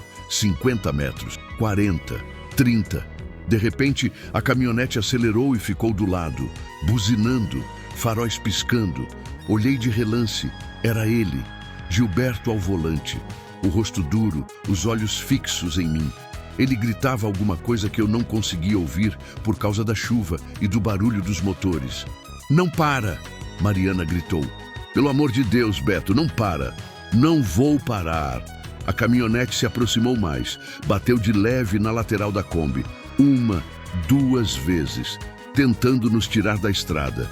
Ele vai matar a gente! Zilda gritava. Segurei firme o volante. Acelerei mais. A Kombi derrapou. Por um segundo achei que íamos capotar, mas consegui controlar. Olhei para frente. A estrada fazia uma curva fechada à direita. Curva perigosa. Tinha uma placa amarela com seta. Reduzir velocidade. Não reduzi. Pisei fundo. A Kombi entrou na curva em alta velocidade. As rodas traseiras derraparam. Mariana segurou no painel. Zilda gritou. Mas consegui. Passei. Olhei no retrovisor. A caminhonete também entrou na curva, mas rápido demais. As rodas derraparam na lama. Gilberto tentou corrigir, mas perdeu o controle. A caminhonete rodou. 1 vez, 2 vezes. Saiu da pista. Bateu numa árvore grossa com um barulho surdo, metálico, terrível. Parei. Não queria parar, mas parei. O motor da Kombi desligou sozinho. Ficamos ali, os 3, respirando ofegantes, o som da chuva batendo no teto, o coração disparado. A gente precisa ir embora, Mariana disse a voz trêmula. Ele pode estar ferido, falei, ainda olhando pelo retrovisor. A caminhonete fumegava, a frente toda amassada. E daí? Deixa ele aí, ele tentou nos matar. Mariana. Não, Beto, ele não merece sua ajuda. Ele nunca me ajudou. Deixa ele apodrecer aí. Olhei nos olhos dela. Havia raiva, dor, ódio, tudo misturado. Eu não sou ele, falei baixo. Eu não deixo ninguém morrer, nem meu inimigo. Abri a porta. A chuva me atingiu como chicotadas. Saí. Corri até a caminhonete. A porta do motorista estava amassada, mas não travada. Abri com esforço. Gilberto estava desmaiado, a cabeça caída para o lado, sangue escorrendo da testa. O airbag tinha estourado, cheiro de gasolina no ar. Perigoso. Seu desgraçado, murmurei. Mas mesmo assim, o puxei para fora. Arrastei até a lateral da estrada, longe da caminhonete. Deitei ele ali na lama, debaixo da chuva. Ele tossiu, abriu os olhos confuso, me viu. A confusão virou raiva. Você... A voz saiu rouca. Você roubou minha filha? Eu salvei sua filha. 2 vezes. E você tentou matar ela. 2 vezes. A gente não é igual, Gilberto. E nunca vai ser. Ele tentou se levantar, mas não tinha força.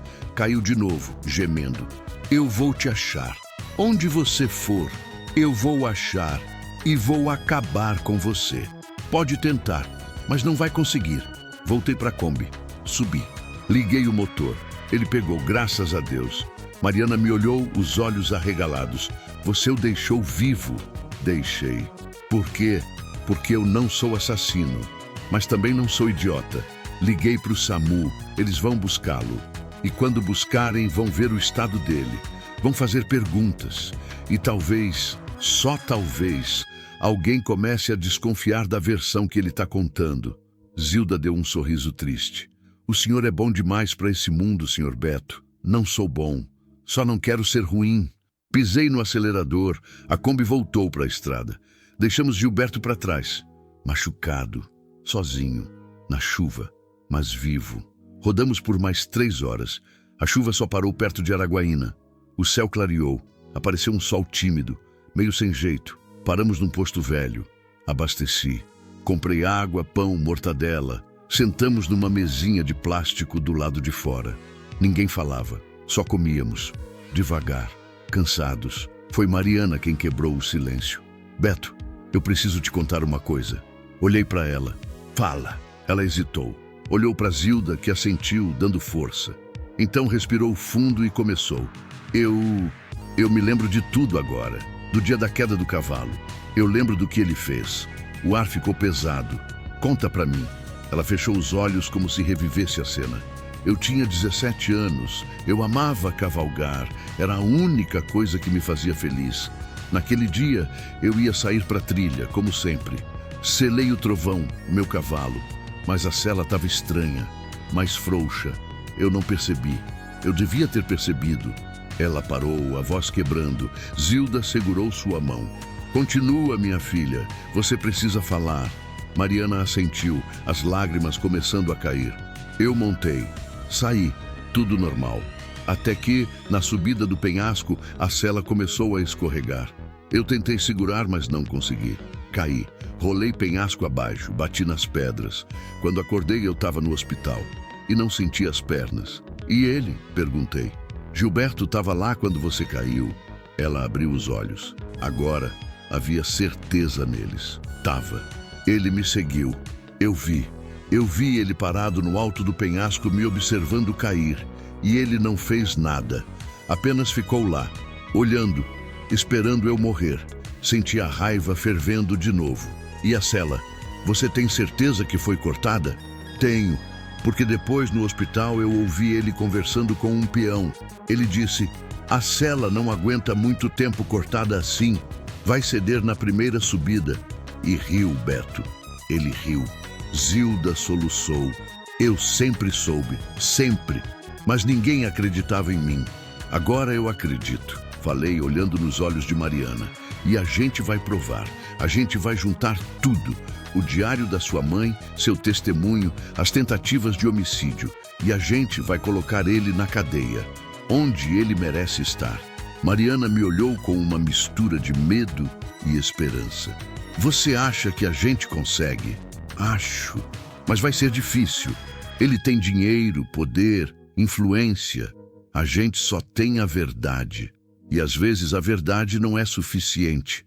Zilda murmurou. Então a gente faz ela ser suficiente. Naquela noite, dormimos num hotel vagabundo em Araguaína. Quarto pequeno, cama dura, cheiro de mofo. Mas era teto e segurança, por enquanto. Mariana dormiu cedo, exausta. Zilda também. Eu fiquei acordado, sentado numa cadeira de plástico na varanda, olhando a rua vazia. Pensava em Gilberto, em como ele devia estar agora. No hospital, provavelmente. Machucado, mas vivo. Planejando o próximo passo. Planejando como me destruir. Mas também pensava em Mariana, nos olhos dela, na força que ela tinha, mesmo sem perceber. Na forma como ela tinha enfrentado o medo e contado a verdade. E percebi algo. Eu tinha começado essa jornada para salvá-la. Mas no final, ela estava me salvando também. Me salvando da solidão, do vazio, da culpa que carregava desde a morte da Luciana. Mariana tinha me dado de volta algo que eu achei que tinha perdido para sempre. Razão para viver. E eu ia proteger isso. Ia proteger ela. Até o fim. Não importava o que custasse. Quer que eu continue com o capítulo 8, o final, tentar novamente continue e alongue o próximo. Capítulo 8. O confronto final, a justiça e o recomeço. Passamos quase 2 semanas em Araguaína. 2 semanas de silêncio, de espera. de medo sempre presente, como uma sombra que nunca vai embora completamente. Alugamos um quartinho nos fundos de uma pensão, longe do centro, numa rua de terra onde ninguém fazia pergunta. A Dona Neuza, era uma senhora de uns 70 anos, surda de um ouvido, que não ligava para nada além do aluguel pago em dia. Perfeito pra gente. Mariana passava os dias lendo livros velhos que eu comprava no sebo da esquina, ou simplesmente sentada na cadeira de rodas, olhando pela janela o movimento ralo da rua. Crianças jogando bola, cachorros vadios, vendedores de picolé passando. Vida simples, vida normal. Algo que ela nunca tinha tido. Zilda cozinhava, limpava, cuidava. Mas o peso da situação estava acabando com ela. Cada dia ela parecia mais velha, mais curvada, mais cansada. À noite, eu ouvia ela chorando baixinho no quarto. Chorando pela menina que criou. Chorando pelo medo que não passava. E eu planejava. Sentava na mesinha da cozinha com um caderno velho e uma caneta, anotando tudo. Datas, fatos, provas, testemunhas. Montando um quebra-cabeça que precisava estar perfeito, porque a gente só ia ter uma chance, uma única chance de derrubar Gilberto. E se falhasse, ele ia nos destruir. Consegui contato com um advogado em Palmas, através de um conhecido do Chico, Dr. Amaral, um homem sério de uns 50 anos, especializado em crimes contra a vida. Expliquei a situação por telefone. Ele ouviu tudo, fez algumas perguntas e, por fim, disse: Senhor Roberto, o caso é grave, muito grave, mas também é complicado. Gilberto Alvarenga tem recursos, tem influência, vai contratar os melhores advogados, vai tentar desacreditar tudo, vai dizer que a moça é instável, que você a manipulou, que o diário é falso. A gente precisa de mais, muito mais. O que mais? Perguntei, a frustração crescendo. Testemunhas, alguém além da senhora Zilda, alguém que viu algo, que ouviu algo, alguma prova física. A cela cortada, por exemplo, ainda existe? Não sei, faz 4 anos. Então descubra. E tem outra coisa, a moça precisa fazer 21 anos. Quando ela fizer, ela vai ter direito legal à herança. E isso vai dar força ao caso, porque aí fica claro o motivo dele: dinheiro. Faltam 5 dias para ela fazer 21. Então esperem e me mandem tudo que vocês têm. Documentos, fotos, relatos, tudo. Eu vou montar a acusação, mas vocês precisam vir para Palmas. Aqui a gente tem mais estrutura, mais segurança. E eu conheço gente boa na polícia. Gente que não tá na folha de pagamento de fazendeiro. A gente vai. Desliguei. Olhei para Mariana, que tinha ouvido tudo sentada no sofá velho. A gente tem chance? Ela perguntou a voz baixa. Temos, mas vai ser difícil. Sempre foi. Dei um sorriso cansado. É verdade. No dia seguinte fiz algo que precisava ser feito. Voltei para a fazenda Alvarenga, sozinho. Deixei Mariana e Zilda em Araguaína, trancadas no quarto, com ordem de não abrir para ninguém. Peguei a Kombi, dirigi de volta para o Maranhão. 6 horas de estrada. 6 horas de tensão, olhando o retrovisor. Esperando ser parado, preso, morto, mas não fui. Cheguei na região da fazenda no fim da tarde. Não entrei pela porteira principal. Parei uns 3 quilômetros antes, numa estradinha lateral que eu tinha visto na primeira vez. Escondi a Kombi no mato e fui a pé. Pulei a cerca. Entrei na propriedade pela parte dos fundos, onde tinha um matagal denso, pouco usado. Andei devagar, agachado, escondido, o coração batendo descompassado. Se alguém me visse, estava morto, mas ninguém viu. Cheguei perto das cocheiras velhas, aquelas que não eram mais usadas, cobertas de mato, madeira podre, telhado furado, e ali, num canto escuro, coberta de poeira e teia de aranha, estava ela, a cela do cavalo trovão. Reconheci pelo desenho na lateral um símbolo que Mariana tinha me descrito. Peguei ela com cuidado. Era pesada, velha, e ali, na parte onde prende na barriga do cavalo, vi o corte. Não era desgaste natural. Era um corte limpo, feito com lâmina afiada. Intencional, proposital, prova. Enrolei a cela num pano velho que achei ali mesmo. Coloquei debaixo do braço e saí. Rápido. Voltei pelo mesmo caminho, pulei a cerca, corri até a Kombi. Só respirei quando já estava de volta na estrada, a fazenda sumindo no retrovisor. Tinha a prova. Agora tinha tudo. Voltei para Araguaína na madrugada. Mariana estava acordada, esperando, nervosa. Quando viu a cela na minha mão, os olhos dela encheram de lágrimas. Você conseguiu? Consegui. Ela tocou na cela devagar, como se tocasse num fantasma. Nos dedos sentiu o corte. Ele fez isso comigo, meu próprio pai. Zilda veio correndo, viu a cela e desabou no choro. Um choro antigo, guardado, que finalmente podia sair. Agora eles vão ter que acreditar, agora não tem como negar. 2 dias depois, pegamos a Kombi e fomos para Palmas. Uma viagem tensa, mas sem intercorrências. Chegamos no escritório do Dr. Amaral no fim da tarde. Ele era como eu imaginava, baixo, magro, óculos grossos, expressão séria, mas gentil.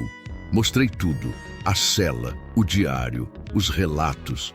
Ele analisou tudo em silêncio, anotando, fotografando, fazendo perguntas. Quando terminou, olhou para Mariana. Moça, você tem coragem de depor? Na frente de juiz, promotor do seu pai? Ela hesitou, olhou para mim, depois para Zilda. Por fim, respirou fundo e respondeu. Tenho, então vamos em frente. O aniversário de 21 anos de Mariana chegou numa segunda-feira. Não teve bolo, não teve festa, apenas uma ida ao cartório, onde ela assinou documentos, assumiu oficialmente a maioridade civil e exigiu formalmente o direito à herança deixada pela mãe. No dia seguinte, Dr. Amaral entrou com 2 ações simultâneas. Uma cível, pedindo a anulação de todos os atos administrativos de Gilberto sobre os bens de Mariana, e outra criminal, denunciando-o por 2 tentativas de homicídio qualificado. A bomba explodiu. A notícia correu pelo Maranhão inteiro. Fazendeiro acusado de tentar matar a própria filha cadeirante. Jornais locais, rádios, até TV, todo mundo falando, todo mundo opinando. Gilberto contratou 3 advogados caros de São Paulo. Eles vieram preparados, contestaram tudo, chamaram Mariana de mentirosa, me chamaram de oportunista, disseram que o diário era forjado, que a cela tinha sido adulterada. Mas não conseguiram explicar os laudos, porque Dr. Amaral era esperto. Ele pediu perícia, e a perícia confirmou. O corte na cela era antigo, compatível com a data do acidente. O diário tinha a caligrafia autêntica de Lúcia, confirmada por documentos oficiais. E o depoimento de Zilda, cruzado com registros médicos da época, mostrava inconsistências na versão de Gilberto sobre a morte da esposa. A defesa começou a desmoronar. O julgamento aconteceu 3 meses depois, no Fórum de Santa Inês. A cidade parou. O plenário lotou. Gente sentada no chão, em pé nos corredores, do lado de fora nas escadas. Todo mundo queria ver. O poderoso Gilberto Alvarenga no banco dos réus. Eu estava lá, na primeira fila, do lado de Mariana, segurando a mão dela. Ela estava pálida, tremendo, mas firme. Vestia uma blusa azul simples, o cabelo preso, nenhuma maquiagem. Apenas ela, verdadeira. Gilberto entrou algemado, magro, envelhecido, o rosto duro, mas com rachaduras de medo. Ele olhou para a filha. Ela olhou de volta e não desviou. O julgamento durou 2 dias. Testemunhas subiram. Zilda contou tudo, chorando, mas firme. Médicos que atenderam Lúcia na época depuseram, relatando as suspeitas que nunca foram investigadas. Veterinários explicaram como a cela foi sabotada. Peritos mostraram laudos irrefutáveis. E então chegou a vez de Mariana. Ela foi empurrada até o centro do plenário, na cadeira de rodas. O juiz, um homem de uns 60 anos, de barba branca, olhou para ela com gentileza. Pode começar, senhorita Mariana. Ela olhou para o pai. Ele olhou de volta, tentando intimidar, como sempre fez. Mas dessa vez não funcionou. Mariana começou a falar. Contou tudo, desde a infância solitária até a queda do cavalo. Do despertar no hospital, sem sentir as pernas, até a tentativa de afogamento. Cada palavra saía firme, clara, dolorida, mas verdadeira. Quando terminou, o plenário estava em silêncio absoluto. O advogado de defesa tentou desconstruir. Fez perguntas agressivas, tentou confundi-la, colocar palavras na boca dela, mas Mariana não cedeu. Respondeu tudo, calma, olhando nos olhos dele, até que o advogado desesperado perguntou: "E por que a senhorita espera que acreditemos nessa história absurda? O que uma moça cadeirante tem a ganhar inventando tudo isso contra o próprio pai?" Mariana olhou para ele, depois para o júri, depois para o juiz, e respondeu: "Eu não ganho nada, só quero justiça. Justiça pela minha mãe, que ele matou. Justiça por mim, que ele tentou matar 2 vezes. E justiça para que outras filhas não precisem ter medo do próprio pai." O silêncio que se seguiu era ensurdecedor. O júri se retirou. 3 horas depois, voltou. Veredito: culpado. Gilberto Alvarenga foi condenado a 28 anos de prisão por 2 tentativas de homicídio qualificado e por homicídio culposo da esposa Lúcia, em decisão complementar do Ministério Público que reabriu o caso. Quando ouviu a sentença, ele não gritou, não chorou, apenas abaixou a cabeça. Pela primeira vez parecia pequeno, fraco, humano. Mariana não comemorou, apenas respirou fundo, como se finalmente, depois de anos, pudesse respirar de verdade. Eu segurei a mão dela, apertei forte. Ela olhou para mim, os olhos cheios de lágrimas, mas também de paz. "Acabou", ela sussurrou. "Acabou." Repeti. Zilda, atrás, chorava, mas dessa vez eram lágrimas de alívio, de vitória. Saímos do fórum cercados de jornalistas, curiosos, gente querendo saber da história. Doutor Amaral fez questão de dar declarações, sempre protegendo Mariana, sempre deixando claro: justiça foi feita. Na rua, respirei fundo. O sol estava se pondo, céu alaranjado, bonito. Olhei para Mariana. Ela sorria, um sorriso pequeno, cansado, mas verdadeiro. "E agora?" ela perguntou. "Agora a gente vive." 6 meses depois, a Fazenda Alvarenga tinha mudado de nome. Agora se chamava Fazenda Recomeço. Mariana assumiu oficialmente a propriedade, mas não para morar sozinha. Transformou num projeto social. Centro de acolhimento para mulheres vítimas de violência doméstica, especialmente aquelas com deficiência. Zilda comandava a cozinha, fazia comida para dezenas de mulheres e crianças que chegavam assustadas, machucadas, sem ter para onde ir. E aos poucos elas iam se curando, não só do corpo, da alma também. Mariana virou símbolo, palestrante, ativista, dava entrevistas, contava sua história, incentivava outras mulheres a denunciarem. Ela não tinha vergonha mais da cadeira de rodas, porque agora ela sabia, a cadeira não definia quem ela era. E eu continuava por perto, não como salvador, não como herói, apenas como alguém que tinha encontrado um lugar, um lar. Morava num quartinho nos fundos da fazenda. Cuidava da manutenção, dirigia quando precisava, ajudava no que fosse necessário, mas principalmente ficava perto dela. Porque em algum momento, no meio de toda a loucura, de toda a dor, de toda a luta, eu tinha me apaixonado por Mariana. E ela, por mim. Não foi dramático. Não teve declaração cinematográfica. Foi aos poucos. Em olhares que demoravam, em mãos que se encontravam, em conversas que iam madrugada adentro, em risos que nasciam do nada, em abraços que diziam tudo sem precisar de palavra. Numa tarde, sentados debaixo de uma mangueira no quintal, ela perguntou: "Beto, você ainda pensa na Luciana?" "Penso. Sempre vou pensar. Ela foi parte de mim. E isso te impede de seguir em frente?" Olhei para ela, para os olhos castanhos brilhando no sol da tarde. "Não, porque eu entendi uma coisa. A gente não esquece quem amou, mas a gente pode amar de novo, de forma diferente. E não tem nada de errado nisso." Ela sorriu, estendeu a mão. Segurei. "Eu te amo, Beto." O coração disparou. Não de medo, de alegria. Eu também te amo, Mariana. E ali, debaixo daquela mangueira, a gente se beijou. Um beijo lento, suave, sincero. Um beijo que selava não só um amor, mas um recomeço. Para mim, para ela, para nós dois. 2 anos depois, a gente se casou. Foi uma cerimônia simples, na própria fazenda, cercada de amigos, de mulheres que Mariana tinha ajudado, de gente que acreditou na gente quando tudo parecia impossível.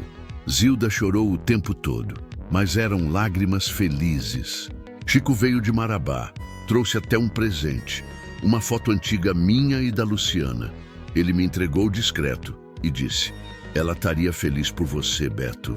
Tenho certeza." Olhei para a foto, para Luciana sorrindo, e pela primeira vez consegui sorrir de volta. Sem culpa, sem dor, apenas com gratidão. "Obrigado, Chico." Guardei a foto numa gaveta, não com tristeza, mas com respeito, com amor, porque ela sempre ia ser parte de mim. Mas agora eu tinha Mariana, tinha uma nova vida, uma nova história. E essa história, diferente das anteriores, era escrita a 2. Epílogo. 5 anos se passaram desde aquele dia em que eu achei Mariana quase morta no rio. 5 anos de luta, de dor, de superação, mas também de amor, de recomeço, de vida.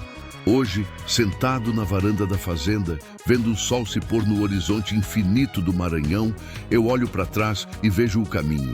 Tortuoso, difícil, mas necessário. Mariana está do meu lado, na cadeira de rodas, a mão entrelaçada na minha. Ela conversa com uma das mulheres do projeto, dá conselhos, oferece apoio. Ela é luz. Sempre foi. Eu só precisava estar no lugar certo, na hora certa para ver. Zilda está na cozinha, cantarolando uma música antiga, preparando o jantar para todo mundo. Ela envelheceu, mas continua firme, continua sendo o coração daquela casa. E eu sou só um caminhoneiro velho que um dia decidiu parar, decidiu descer da boleia, decidiu salvar alguém e no processo acabou sendo salvo também. Porque no fim, a estrada não era sobre destino, era sobre encontros, sobre as pessoas que a gente cruza, sobre as escolhas que a gente faz quando tudo parece perdido. E eu escolhi certo, escolhi ela, escolhi a vida. Mariana aperta minha mão, olha para mim, sorri. No que você está pensando? Em como a vida é estranha, em como um rio quase te levou, mas te trouxe até mim. Ela encosta a cabeça no meu ombro. Não foi o rio, Beto. Foi você. Você me salvou. Você me deu uma vida que eu nem sabia que podia ter. A gente se salvou, Mariana. Um ao outro. E ali, enquanto o sol descia, pintando o céu de laranja e vermelho, a gente ficou em silêncio. Um silêncio bom, completo, porque não precisava de palavras. Só precisava daquilo, daquele momento, daquele amor, daquela paz. E pela primeira vez em muitos anos, eu não sentia mais o peso da solidão, porque eu não estava mais sozinho e nunca mais ia estar. Fim.